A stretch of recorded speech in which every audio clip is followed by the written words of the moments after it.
What does it take to be a champion in Counter-Strike? To perform on the biggest stages and overcome the greatest adversaries?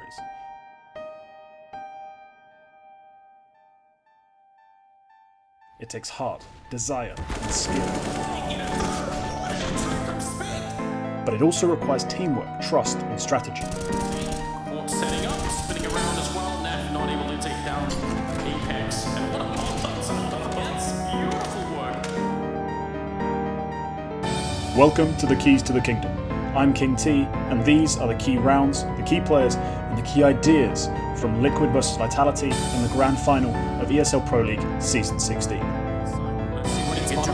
He's real close. They don't know about it. There's the one kill.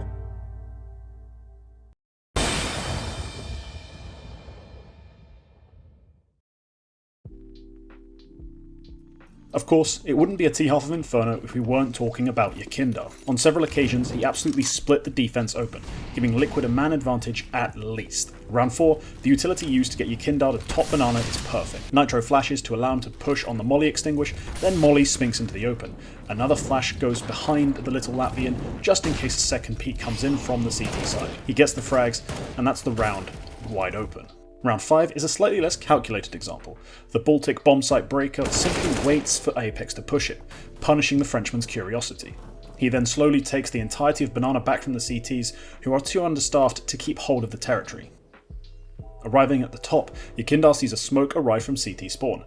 Going ultra instinct, he spams it, headshotting Spinks and leaving the B site completely exposed. Of course, not content with this dismantling, the turtle-necked artillery piece dives into CT spawn, closing the round with a frag on the rotator. Of 60 rounds in which Yakinda got the opener, Liquid won 5 of them. Many of them were over the moment he got activated, showing his insane impact on the T side of Inferno. For Vitality, there was only one shining light in the form of Magis. He produced many moments of magic whilst holding the A bomb site, which Liquid had a tough time cracking open. His mastery of the angles available to a pit and balcony player allowed him to rack up several multi-kills, shutting down pushes and pops alike. Round 6 is a great example. Liquid's A crunch is poorly executed, with the push and utility timings awkwardly syncopated. The Great Dane first picks off Nitro, followed by Liquid's only flashbang, which comes a second too late. The utility dries up, allowing Megis to wipe Yakinda and Naf off the server as well. Whilst Megis also did have some more aggressive rounds in store for the North Americans, he made his money anchoring rather than aggressing. Unfortunately, he can only play one of the 2 bomb sites, so Liquid were able to run away with the first half. The second half didn't last very long, thanks in no small part to Liquid winning a very Western pistol round. I'd like to focus on round 21, as Vitality were on their last dregs of money and desperate to make something happen. The teams exchange opening frags, then the map goes quiet. Vitality throw a lot of utility down onto the B bomb site, feigning an execute, but they let it all fade.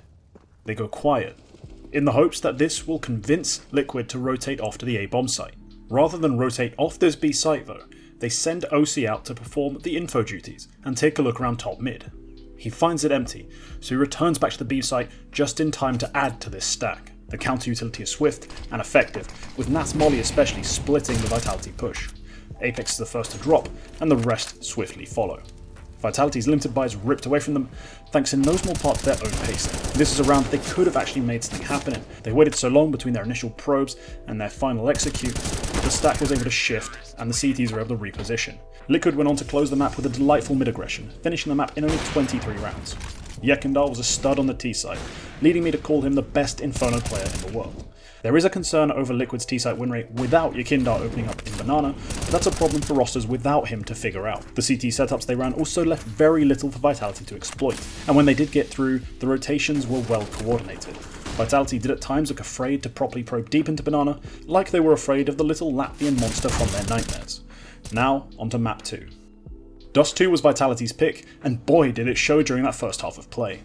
Liquid did take the pistol and subsequent conversions, but the gun rounds were a whole other affair. Vitality begin establishing methodical dart control, which includes this lovely utility set to get them into the lower tunnel safely. With this control, Megis is able to pick off Yakinda on a couple of occasions, and Vitality can launch some lethal B plays through the mid doors. The other key piece of Vitality's team success was their almost telepathic reads of Liquid's countermaneuvers.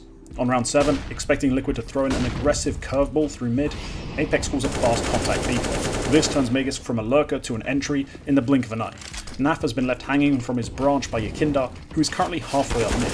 Helpless, as sloths so often are, Naf goes down, and the round is closed when Yakinda gets spammed down through mid. Round 10 is the first long play, and it's explosive.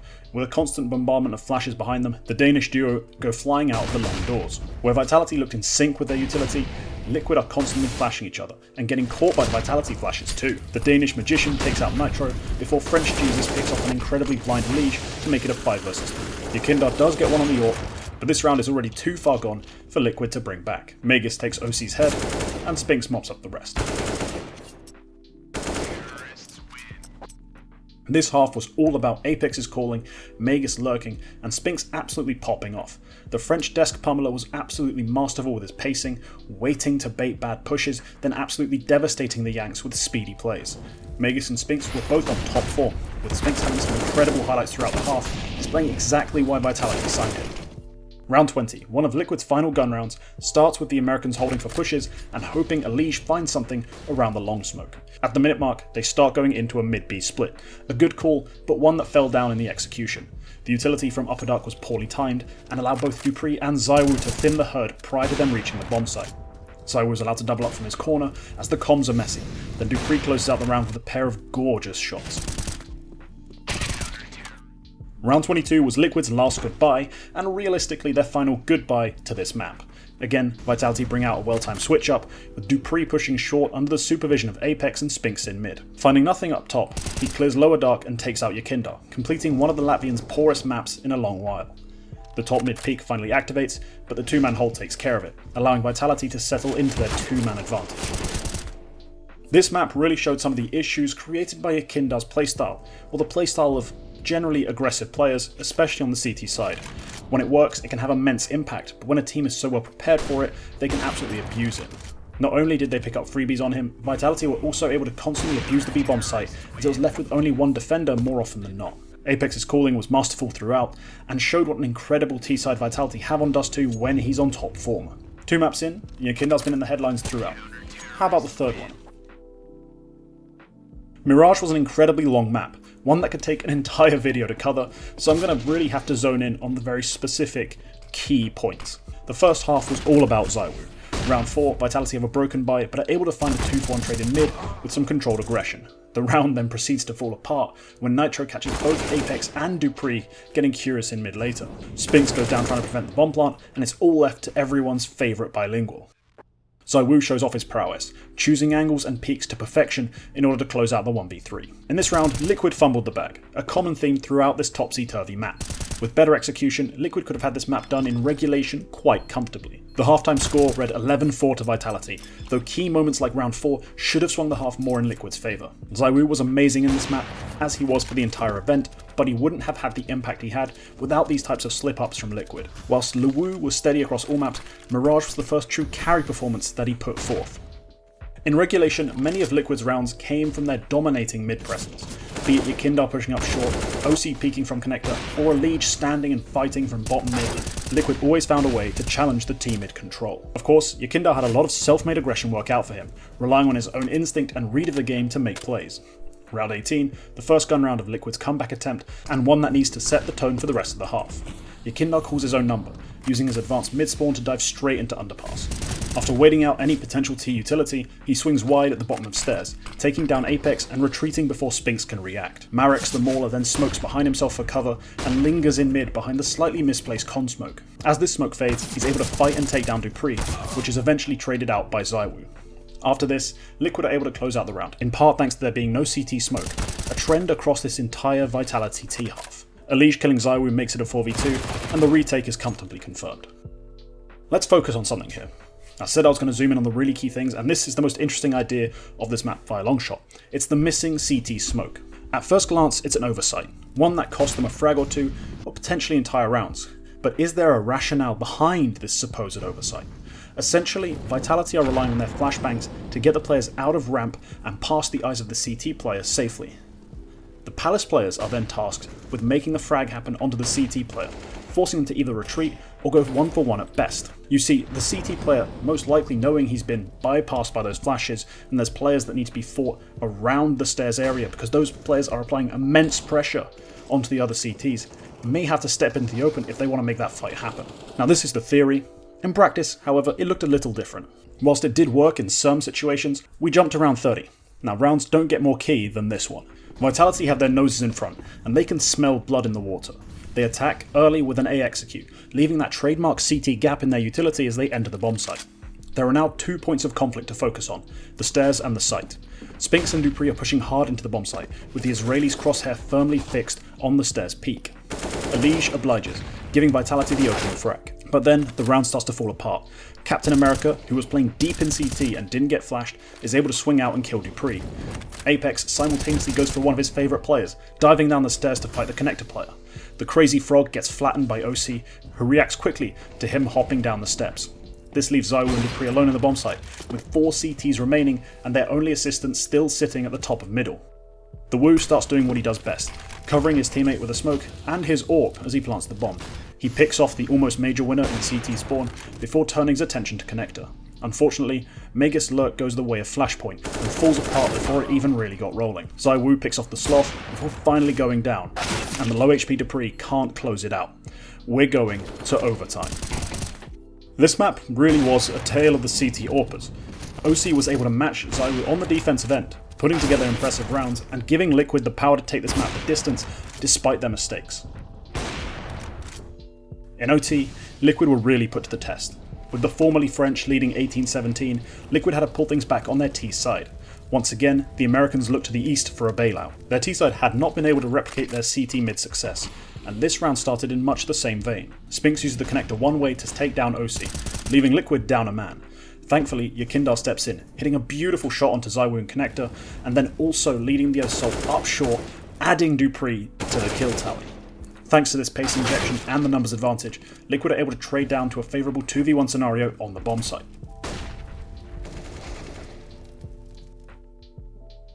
Naf covers Nitro's plant, catching Megas pushing out the market and taking us to double overtime. The teams again split the 6, with Liquid this time being the team 1 round from ending this incredibly long map.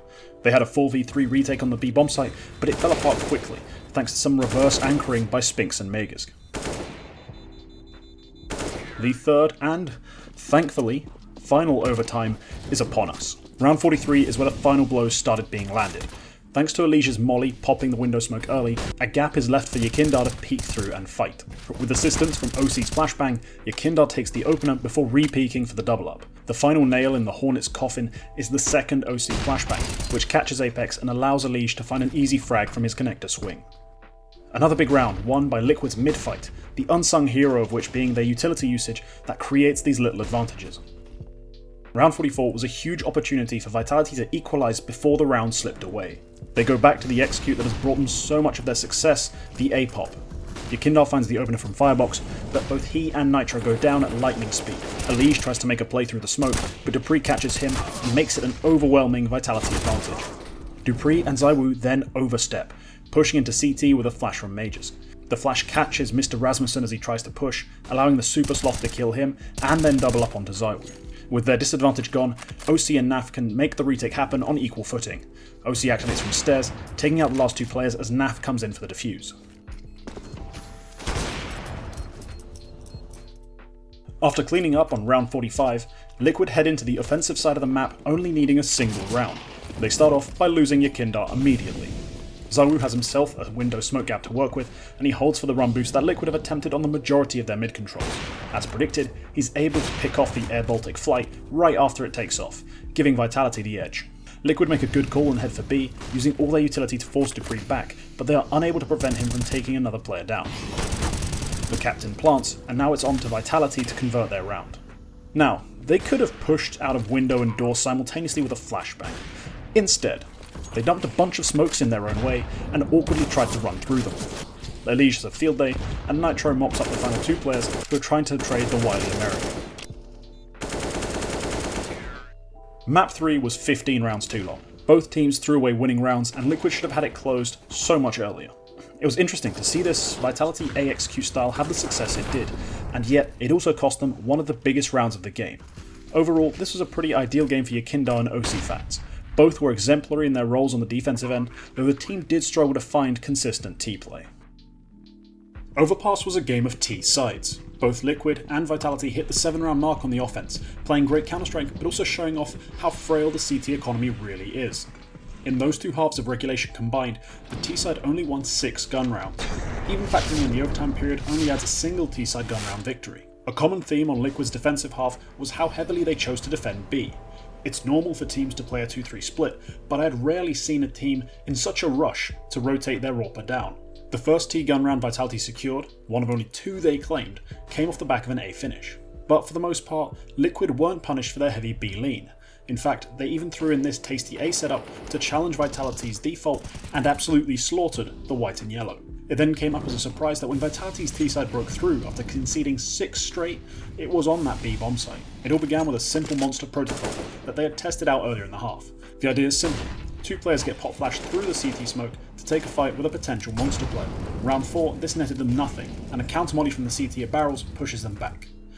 Round 11 they go for the same thing, but this time encounter no molly. Having faced mostly heavy B stacks, Apex reads into this being one of Liquid's rare A gambles and goes for the push. With a single flash from Megist, the pack goes in, finding and eliminating Discord Premium from the bomb site. While Spinks secures deep positioning, Magic Boy delays planting unnecessarily, allowing what little smoke cover remained to fade and himself to die.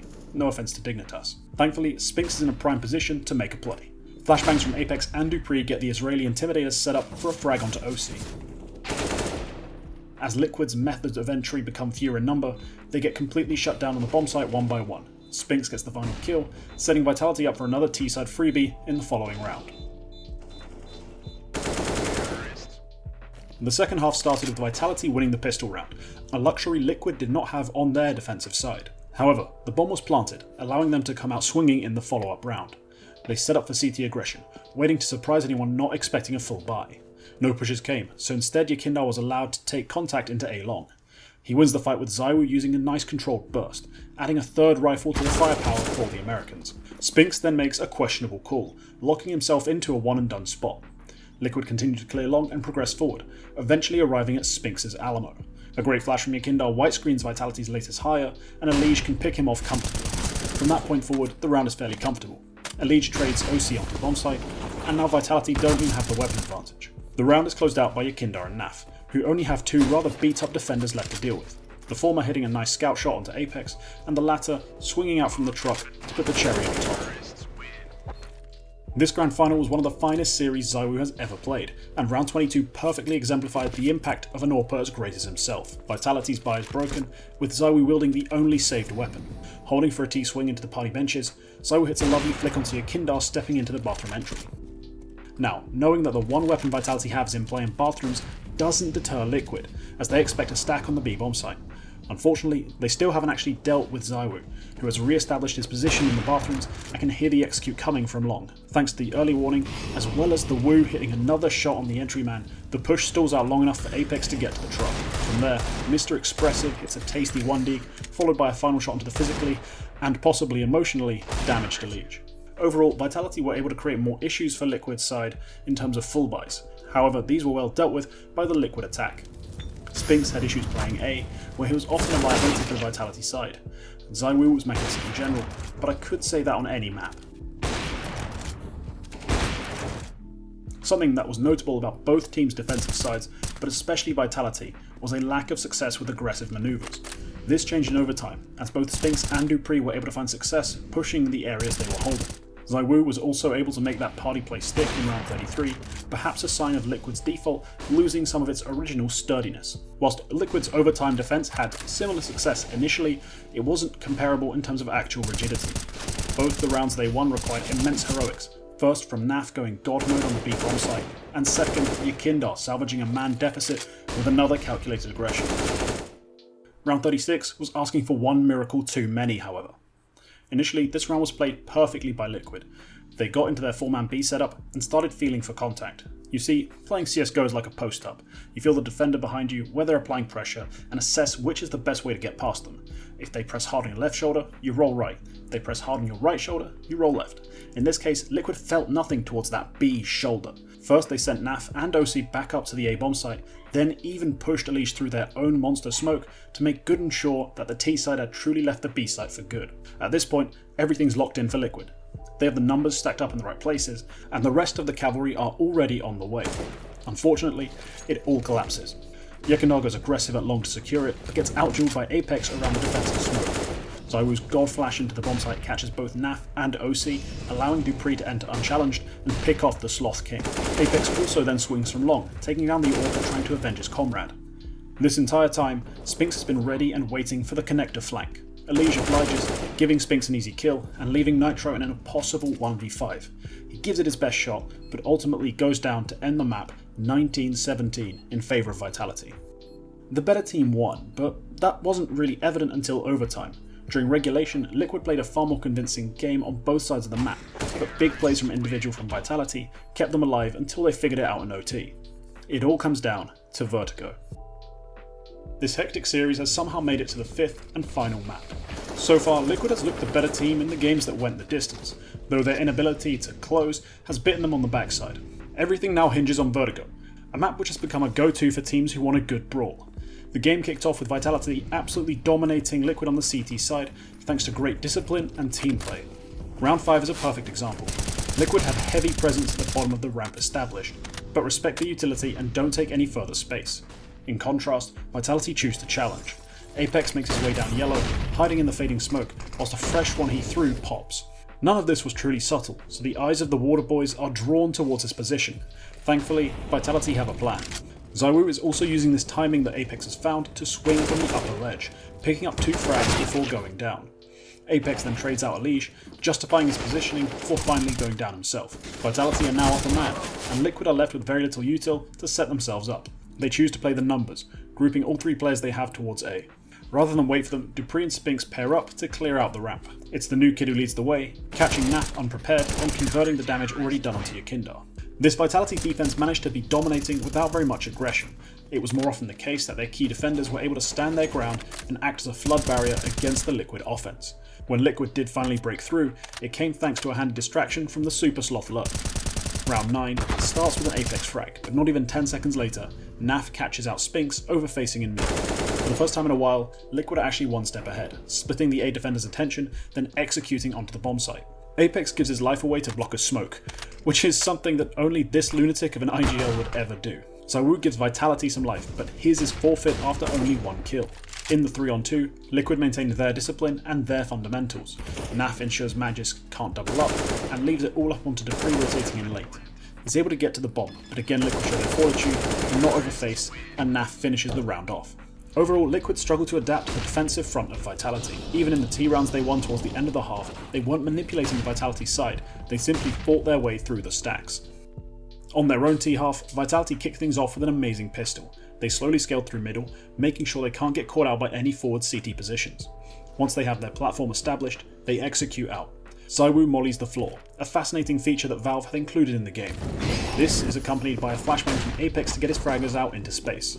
The combination of ZywOo's pyrotechnics and an additional flashbang from Apex allows the Vitality flood to crash into the disoriented defenders. The Danish mage gets 2 frags, popping noggins like it's going out of fashion. A good counter nade from OC does huge damage, but the numbers are too many for him to handle. As Liquid's bespectacled sniper gets traded out, Spinks is able to activate his lurk into the CT spawn, catching out NAF before winning the heads-up duel with Yakindar. What an electric way to kick off the half and re-establish Vitality's dominating grip over the game.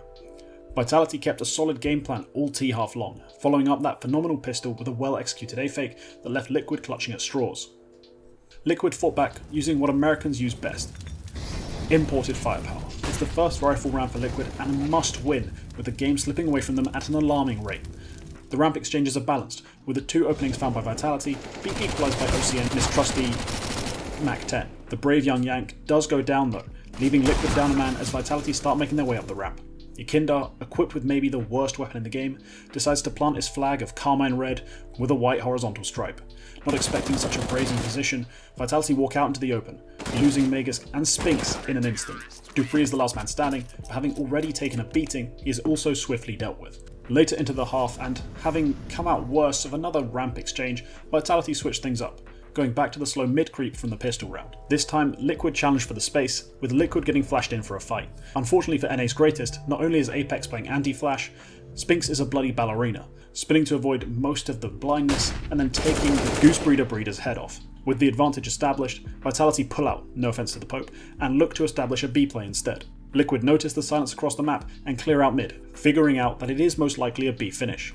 The stack is in place, and Vitality don't know it yet. Unfortunately, none of the Liquid defenders can do enough in this round to hold on. Spinks, who was amazing as a spacer in this map, takes the opener after going headfirst through the smoke. Nat can trade, but he can't get any more before going down. As they have done in so many other rounds prior, Vitality have left a player to catch rotations. In this case, it's dupreeh, who blindsides OC coming in at B before running up to join the team. This could not have been at a worse time for Yakinda, who emerges from the smoke he was hiding in to see a rather perplexed Dane. He's able to deal with him, but ZywOo is swift to trade, and Vitality have a 13. Liquid then strung together 3 rounds, Nitro being able to feel Vitality's rhythm a little better, and shoring up the areas that are most likely to be targeted. With Vitality back down to pistols, it's Liquid who are primed to take control of this game again. But then, along came the Deagles. It starts with the ramp fight, where ZywOo hits a crispy shot onto Yakinda, and Magus Juan's Elige after being able to sneak up close to the sandbag. We then see some of the tastiest Counter-Strike of the entire game. Vitality wait ramp for a little while, with Spinks getting a bit of free real estate into mid to listen for rotates. With 1 smoke and 2 Danish men, Apex show Liquid his favourite magic trick. They bite on it, the smoke and the 2 lives lost convincing Liquid to come forward and face to clear the ramp. They turn the corner to find absolutely nobody. ZywOo is long gone, and Apex was swift to follow.